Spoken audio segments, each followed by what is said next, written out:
In the year 56 BC, Caesar had already conquered most of Gaul and was now seeking other ways to expand Roman territory. However, not all tribes accepted Roman rule, and some Germanic tribes incited rebellions against Caesar. To assert Roman power, he decided to teach these tribes a lesson unlike any Roman general before him by crossing the river Rhine. In this video, we'll see how Julius Caesar and his legions managed to accomplish this feat swiftly, and how he dealt with the revolt of these Germanic tribes.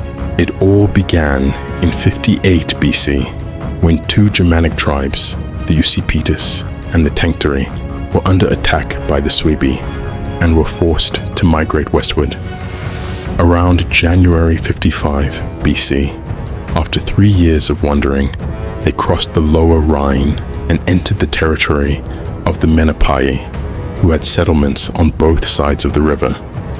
Upon the arrival of the Germans, the Menapii evacuated their settlements on the east bank and fortified the right bank to protect against a Germanic crossing. Lacking boats, the Germans negotiated with the Menapii, but these talks failed. Pretending to withdraw from the river, the Germans relaxed their guard. A night attack by Germanic cavalry killed the guards on the right bank, and they seized boats from the Gauls.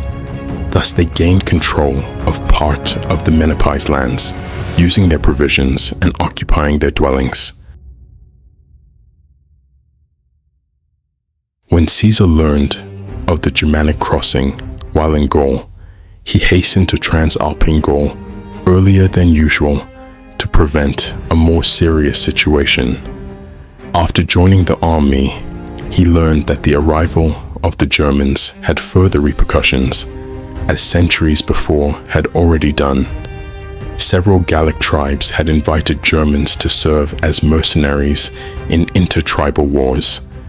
Encouraged by these invitations, the Germans moved into the territory of the Eburones and Condrusi, who lived in the area between the Moselle River and the Rhine and were Roman clients. In response, Caesar called a meeting of Gallic leaders to gather support and remind them to remain loyal to Rome. He also demanded cavalry from them for military reasons. After securing grain supplies, he marched towards the confluence to confront the Germanic tribes.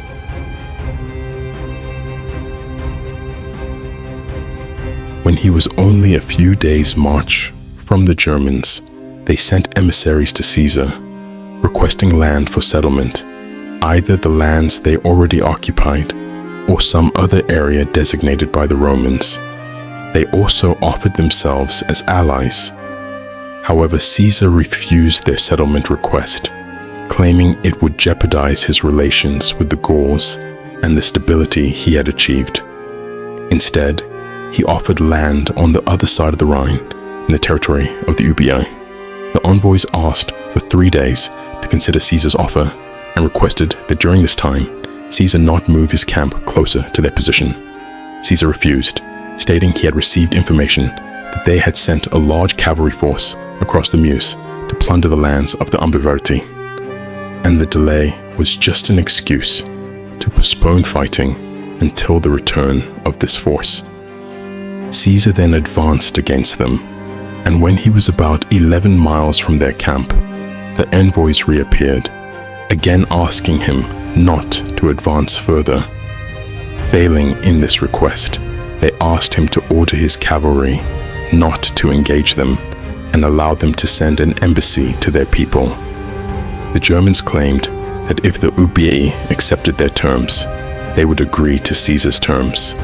However, they asked for 3 more days to do so. Despite his doubts, Caesar agreed, advancing another 4 miles in search of water. He ordered the Germans to assemble where he stopped with full force and would decide on their request. He then sent a message to his cavalry commander not to launch an attack, and if attacked, wait until Caesar appeared with the infantry. Most of the Germanic cavalry was still absent when the 5,000 Roman auxiliary cavalry appeared.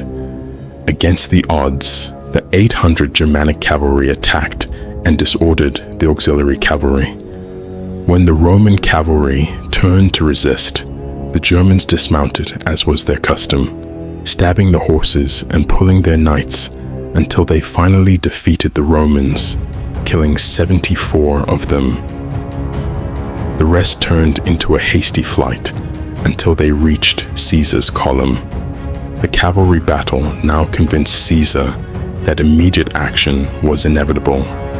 The cavalry's rout would be seen as a defeat, and tell the Gauls who were unhappy with Roman presence that Caesar's forces were vulnerable. The next day, a delegation of Germanic leaders apologized for the action, which may well have been unplanned, but Caesar refused their apologies and arrested them.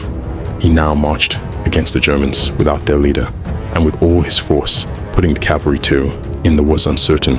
He deployed his army in triple column, ready for sudden attack by two on a march, doubled quickly to camp completely. They, the surprised Caesar, an army confused, fought them, their butt the weapons in camp, then ran off. He sent ran pursuit during morale the completely all left their camp, escaped for safety, Germanics at the Rhine, a lot by this the campaign in Rome, and critics could have seen this as a perfect day.